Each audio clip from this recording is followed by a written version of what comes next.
আসসালামু আলাইকুম। আজকের বিশ্বে স্বাগত জানাচ্ছি আমি সুরায়া। বিশ্বজুড়ে চলমান যুদ্ধ, সংঘাত ও ভূ-রাজনৈতিক উত্তেজনার মধ্যেই অনেকটা নীরবে ফুরিয়ে আসছে পারমাণবিক অস্ত্র নিয়ন্ত্রণের শেষ বড় আন্তর্জাতিক চুক্তি নিউ স্টার্ট। আগামী 5 ফেব্রুয়ারি এই চুক্তির কার্যকারিতা শেষ হতে যাচ্ছে। বিশ্লেষকরা মনে করছেন এর মধ্য দিয়ে পারমাণবিক অস্ত্র প্রতিযোগিতায় লাগাম টানার শেষ কার্যকর আইনি কাঠামোটিও ভেঙে পড়ার পথে। 1972 সালে মার্কিন প্রেসিডেন্ট রিচার্ড নিক্সন ও সোভিয়েত নেতা লিওনিড ব্রেজনেভের হাত ধরে যে দ্বিপাক্ষিক অস্ত্র নিয়ন্ত্রণ ব্যবস্থার সূচনা হয়েছিল, দীর্ঘ 5 দশক পর বিশ্ব এখন সেই নিয়ন্ত্রণহীন এক অনিশ্চিত ভবিষ্যতের দিকে এগোচ্ছে। রাশিয়া ও যুক্তরাষ্ট্র এই দুই দেশই বর্তমানে বিশ্বের মোট পারমাণবিক অস্ত্রের 90%-এরও বেশি নিয়ন্ত্রণ করে। আর নিউ স্টার্ট ছিল তাদের অস্ত্র ভান্ডার সীমিত রাখার শেষ বড় আইনি কাঠামো। রাশিয়ার পররাষ্ট্র মন্ত্রণালয় জানিয়েছে, চুক্তি নবায়ন নিয়ে যুক্তরাষ্ট্রের সঙ্গে বর্তমানে তাদের বিশেষ কোনো যোগাযোগ নেই। বিষয়টি নিয়ে মস্কোর বক্তব্য ছিল স্পষ্টতই নিরুত্তাপ। অন্যদিকে মার্কিন প্রেসিডেন্ট ডোনাল্ড ট্রাম্প বরাবরই এই চুক্তির মেয়াদ বাড়ানোর বিষয়ে অনাগ্রহ দেখিয়ে আসছেন। ট্রাম্পের বক্তব্য, চুক্তির মেয়াদ শেষ হয়ে গেলে যুক্তরাষ্ট্র নতুন ও আরো উন্নত কোনো সমঝোতার কথা ভাববে। তবে বিশ্লেষকরা বলছেন, দশকের পর দশক ধরে গড়ে ওঠা পারমাণবিক স্থিতিশীলতার কাঠামোকে এভাবে গুরুত্বহীন করে তোলা বৈশ্বিক নিরাপত্তার জন্য বড় ঝুঁকি তৈরি করতে পারে। রাশিয়ার পক্ষ থেকে আলোচনার আগ্রহ বারবার প্রকাশ করা হলেও ওয়াশিংটনের কাছ থেকে এখনো কোনো ইতিবাচক সাড়া মেলেনি। প্রেসিডেন্ট ভ্লাদিমির পুতিন 2027 সাল পর্যন্ত বর্তমান সীমাবদ্ধতাগুলো মেনে চলার বিষয়ে নমনীয়তার ইঙ্গিত দিলেও ইউক্রেন যুদ্ধকে কেন্দ্র করে দুই পরাশক্তির মধ্যে আস্থার সংকট আরো গভীর হয়েছে। বর্তমানে বিশ্বে পারমাণবিক শক্তির ভারসাম্য আগের চেয়ে অনেক বেশি উদ্বেগজনক।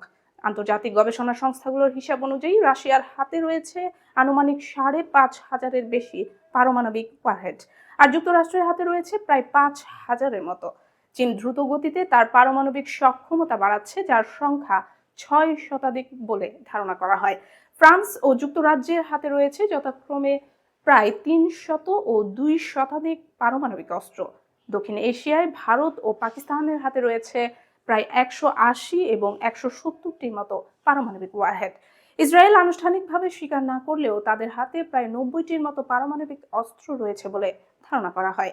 উত্তর কোরিয়ার ক্ষেত্রেও আনুমানিক 40 থেকে 50টির মতো পারমাণবিক অস্ত্র থাকার কথা বলা হয়। এই বিপুল অস্ত্র ভান্ডারের ইতিহাসের দিকে তাকালে দেখা যায়, বাস্তব যুদ্ধক্ষেত্রে পরমাণু বোমা মাত্র 2বারই ব্যবহার হয়েছে। দ্বিতীয় বিশ্বযুদ্ধের শেষ দিকে 1945 সালের 6 আগস্ট যুক্তরাষ্ট্র জাপানের হিরোশিমায় প্রথম পরমাণু বোমা নিক্ষেপ করে। 3 দিন পর 9 আগস্ট নাগাসাকিতে দ্বিতীয় পরমাণু বোমা ফেলা হয়। এই দুই হামলায় কয়েক লাখ মানুষ তাৎক্ষণিক ও পরবর্তী সময়ে প্রাণ হারান। ধ্বংস হয়ে যায় দুটি শহর, আর বিশ্ব প্রথমবারের মতো পরমাণু অস্ত্রের ভয়াবহ মানবিক পরিণতি প্রত্যক্ষ করে। এই অভিজ্ঞতায় পরবর্তী সময়ে যুক্তরাষ্ট্র ও সোভিয়েত ইউনিয়ন সহ পরাশক্তিগুলোকে অস্ত্র নিয়ন্ত্রণ চুক্তির পথে হাঁটতে বাধ্য করে। 1962 সালের কিউবান মিসাইল সংকটের পর পারমাণবিক অস্ত্রের উপর নজরদারি ও সীমাবদ্ধতার প্রয়োজনীয়তা আরও স্পষ্ট হয়ে ওঠে।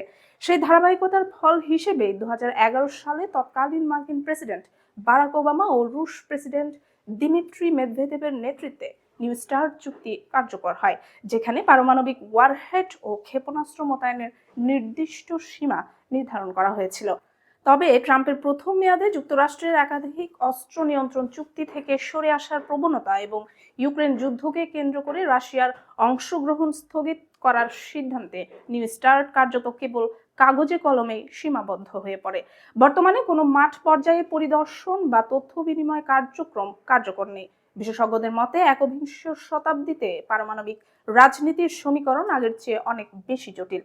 যুক্তরাষ্ট্র ও রাশিয়ার বাইরে চীনের উত্থান, হাইপারসনিক ক্ষেপণাস্ত্র, সাইবার যুদ্ধ ও কৃত্রিম বুদ্ধিমত্তার মতো নতুন প্রযুক্তি পুরনো চুক্তিগুলোর কার্যকারিতাকে প্রশ্নবিদ্ধ করছে। শীতল যুদ্ধের সময়কার পারমাণবিক উন্মাদনা আজ ইতিহাস মনে হলেও একটি ভুল সিদ্ধান্ত বা ভুল সংকেত যে কোনো মুহূর্তে বিশ্বকে আবারও ধ্বংসের দ্বার প্রান্তে নিয়ে যেতে পারে। নিউ স্টার্ট চুক্তির মেয়াদ শেষের সঙ্গে সঙ্গে তাই নতুন করে প্রশ্ন উঠেছে, বিশ্ব কি আবার সীমাহীন পারমাণবিক অস্ত্র প্রতিযোগিতার যুগে প্রবেশ করতে যাচ্ছে? এবার ইরানের উপর সংঘটিত যে কোনো ধরনের হামলাকে সর্বাত্মক যুদ্ধ হিসেবে বিবেচনা করবে তেহরান, এমন কঠোর হুঁশিয়ারি দিয়েছে দেশটির শীর্ষ পর্যায়ের এক জ্যেষ্ঠ কর্মকর্তা। যুক্তরাষ্ট্র মধ্যপ্রাচ্যে বিমানবাহী রণতরী সহ ভারী নৌবহর মোতায়েনের প্রেক্ষাপটে এই সতর্ক বার্তা এলো। নাম প্রকাশ না করার শর্তে ওই কর্মকর্তা বার্তা সংস্থা রয়টার্সকে শনিবার জানায়, যুক্তরাষ্ট্রের সাম্প্রতিক সামরিক প্রস্তুতি ইরানের জন্য গভীর উদ্বেগের বিষয়। তিনি বলেন, আমরা আশা করছি এই রণপ্রস্তুতি বাস্তব যুদ্ধের উদ্দেশ্যে নয়, তবে আমাদের সশস্ত্র বাহিনী সবচেয়ে খারাপ পরিস্থিতির জন্য সম্পূর্ণ প্রস্তুত। সে কারণে ইরান জুড়ে সর্বোচ্চ সতর্কতা জারি রয়েছে। তিনি আরো বলেন, সীমিত বা সার্জিক্যাল যে নামেই আখ্যা দেওয়া হোক না কেন, ছোট বা বড় যে কোনো হামলাকে এবার আর সংযমের সঙ্গে দেখবে না ইরান, বরং একে পূর্ণাঙ্গ যুদ্ধ হিসেবে বিবেচনা করে সর্বোচ্চ শক্তিতে পাল্টা জবাব দেওয়া হবে। ওই কর্মকর্তা বলেন, যে কোনো ধরনের হামলা আকাশপথে সীমিত বা অসীমিত, আমরা তা সর্বাত্মক যুদ্ধ হিসেবে গণ্য করব এবং এর প্রতিক্রিয়া হবে অত্যন্ত কঠোর। এদিকে যুক্তরাষ্ট্রের প্রেসিডেন্ট ডোনাল্ড ট্রাম্পকে সরাসরি সতর্কবার্তা দিয়েছেন ইরানের ইসলামিক রেভলিউশনারি গার্ড কর্পস এর প্রধান কমান্ডার জেনারেল মোহাম্মদ পাকপোর।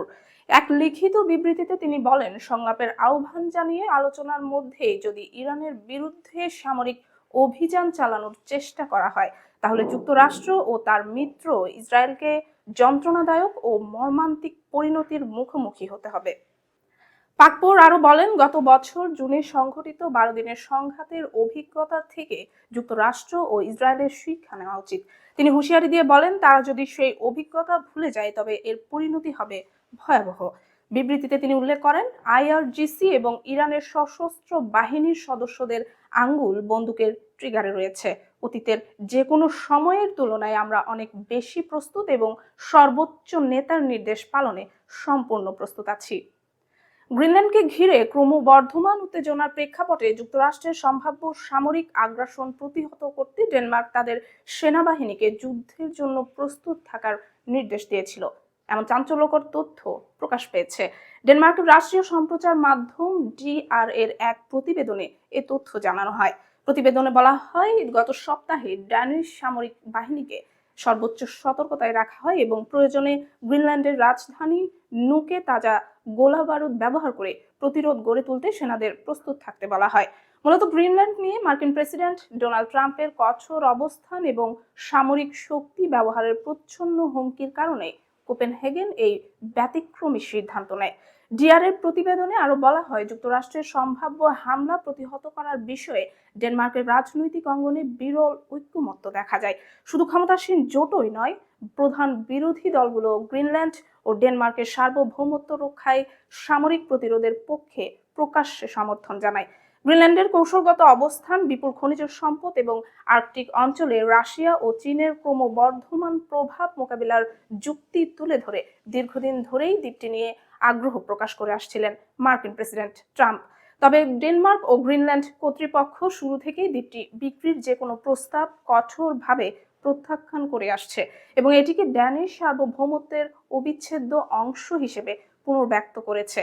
শেষ পর্যন্ত সুইজারল্যান্ডের দাভোসে অনুষ্ঠিত ওয়ার্ল্ড ইকোনমিক ফোরামের বৈঠকে যুক্তরাষ্ট্রের প্রেসিডেন্ট ডোনাল্ড ট্রাম্প ও ন্যাটো মহাসচিব মার্ক রুটের মধ্যে আলোচনার পর পরিস্থিতির কিছুটা অবনতি ঘটে। বুধবারের ওই বৈঠকের পর ট্রাম্প গ্রিনল্যান্ড ইস্যুতে বল প্রয়োগের হুমকি থেকে সরে আসেন এবং জানান, গ্রিনল্যান্ড ও আর্কটিক অঞ্চল নিয়ে একটি সম্ভাব্য সমঝোতার রূপরেখা তৈরি করা হয়েছে। একই সঙ্গে গ্রিনল্যান্ড প্রশ্নে যুক্তরাষ্ট্রের অবস্থানের বিরোধিতা করা ইউরোপীয় দেশগুলোর উপর শাস্তিমূলক শুল্ক আরোপের যে হুমকি দেওয়া হয়েছিল সেটিও প্রত্যাহার করে নেওয়ার ঘোষণা দেন মার্কিন প্রেসিডেন্ট। আজকে বিশ্ব এখানেই শেষ করছি। আপডেট সংবাদ পেতে সাবস্ক্রাইব করুন বিডি আউটলুক।